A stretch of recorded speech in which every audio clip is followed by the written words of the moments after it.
Well, how are you?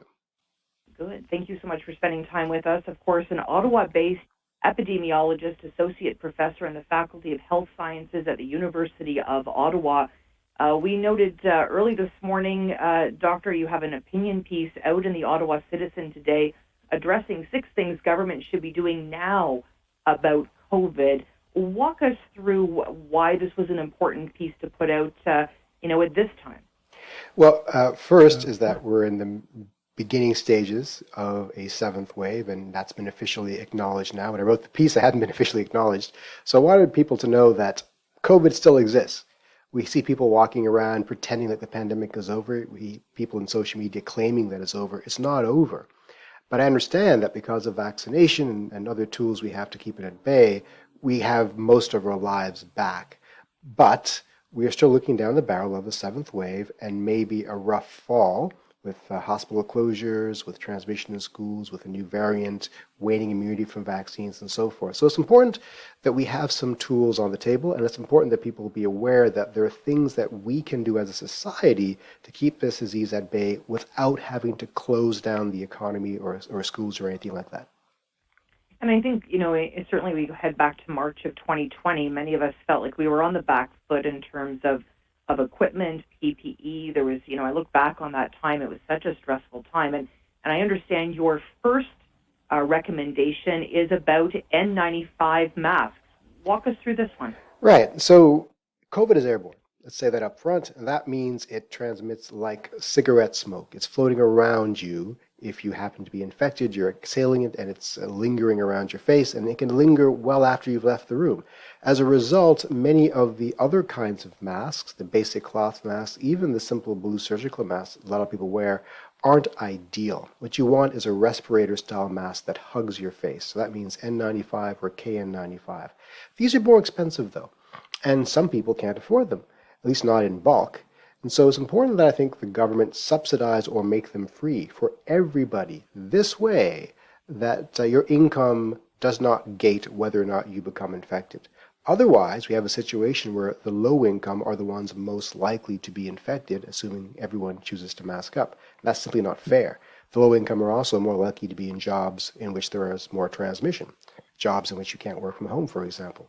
So I think that's an important first step to make sure that everybody, regardless of your income, has the tools to keep you and your family safe. hmm And we have seen the rates, right, be a lot higher in lower income areas in the cities. So that certainly is something to follow there. Number two, I understand, is really following the lead of other jurisdictions. We've seen those second vaccine boosters uh, rolling out in other places. And certainly, I put my hand up. I'd take one. And I know a lot of people feel that way. They're only available to people 60 and over. And we know that third dose even hasn't been taken up by much of the population, I think about 53%. So walk us through this one and why the timing here. Right. There's no scientific reason to deny a fourth dose to any adult who wants one. Really, the rationale seems to be there's not enough supply, or the risk benefit ratio doesn't swing in your favor unless you're a particular age group. And I think that's not really defensible. So, if we are in a situation where we have diminishing immunity against infection, not immunity against bad outcomes like hospitalization and death, you want that fourth dose to lower your chances of becoming infection in the first place and lower your chances of transmitting the disease onward. That means everyone should be getting it. Now, I'm not going to tell people what they should do, but if you want one, you should have access to one. So I think other jurisdictions have done so. We should do so in Ontario as well.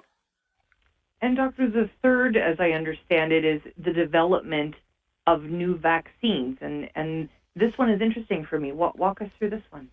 Yeah, people are complaining, defensively so, that the current vaccines aren't ideal. And they're not. They weren't meant to be. They're a first stab at creating a product to get the world out of a crisis. And they have done so to a large extent.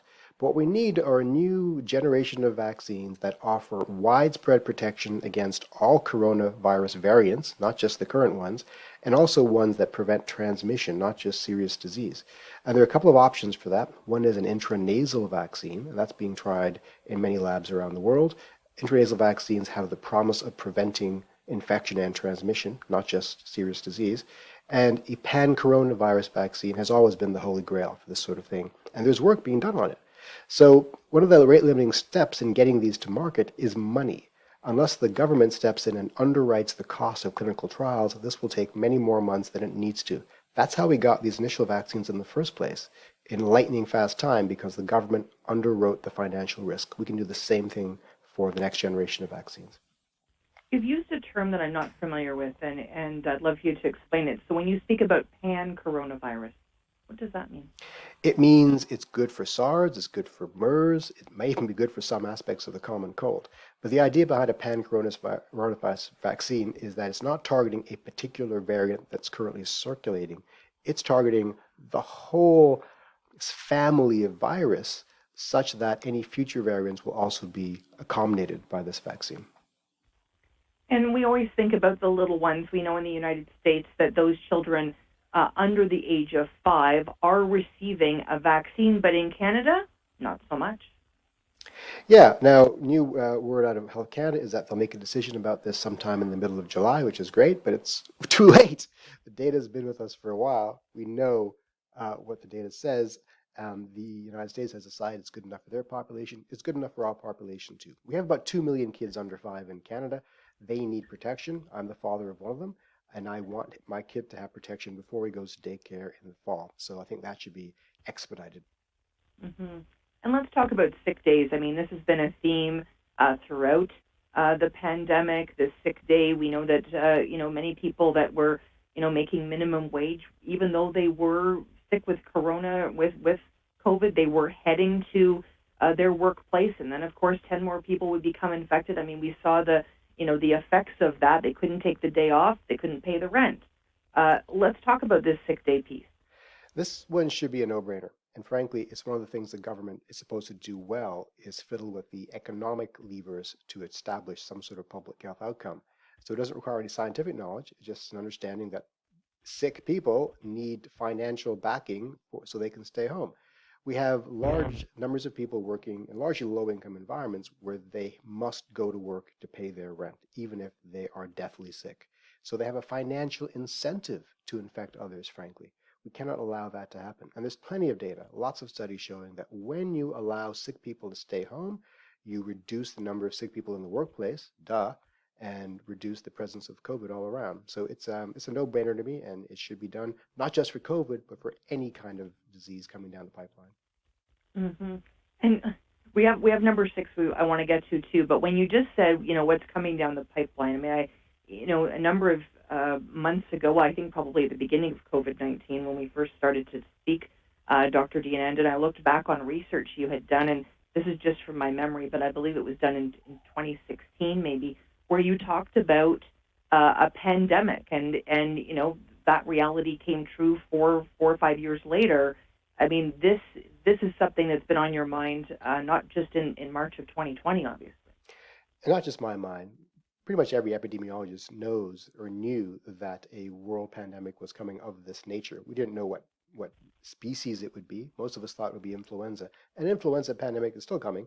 The question is, do we have the tools to prevent it from being, world stopping as COVID was? And we do have the tools. What we lack is the political will to do so. Diseases are always going to be coming. They're coming faster and more furiously because of a number of factors. People travel more, there's more globalization. You can get on a plane in Tokyo, be infected, and arrive in New York before the incubation period is up. And more people means we are encroaching into environments where diseases have been hiding out and waiting for us for thousands of years. And climate change is forcing vectors to behave more differently. So there's almost a perfect storm of factors that are returning us to an age of pandemics again. And let's not even talk about antimicrobial resistance, which is also a serious concern we have to deal with at some point. But as a result of all these factors, we must lay the groundwork now so that we can have a strong society that is resilient against coming infections of this nature. And we can do it. We absolutely can. We just need the political will to do so.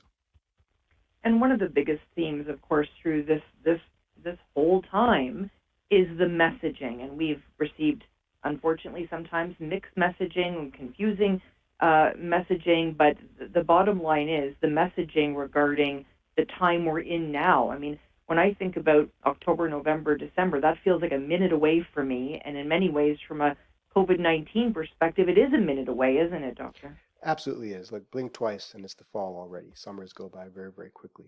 So we take these warm months for granted.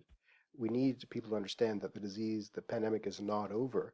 Yes, some serious aspects of it are done with. The fear of death should not be present for most of us, but the fear of societal interruption is quite strong. Our healthcare workers are overworked. Your ability to get an x-ray quickly has been diminished substantially. And the risk to our children who can't get vaccinated is still present. So people need to understand that the risk is still there. And we need to respect the virus and each other, which means get vaccinated. Vaccines do work. Masks do work.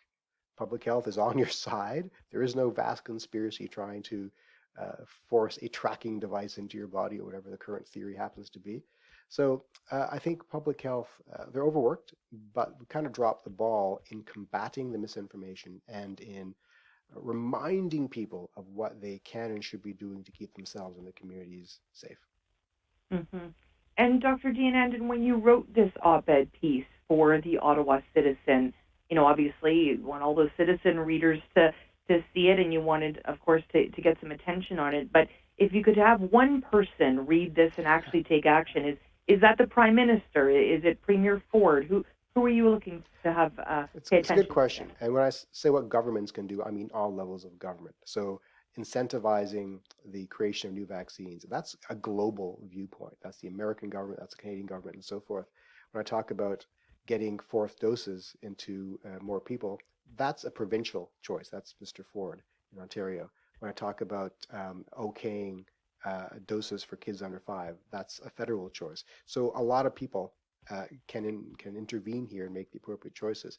But most immediately, I think, since in Canada healthcare is a provincial matter, I would like the Ford government to take note of some of these issues, and I think they have.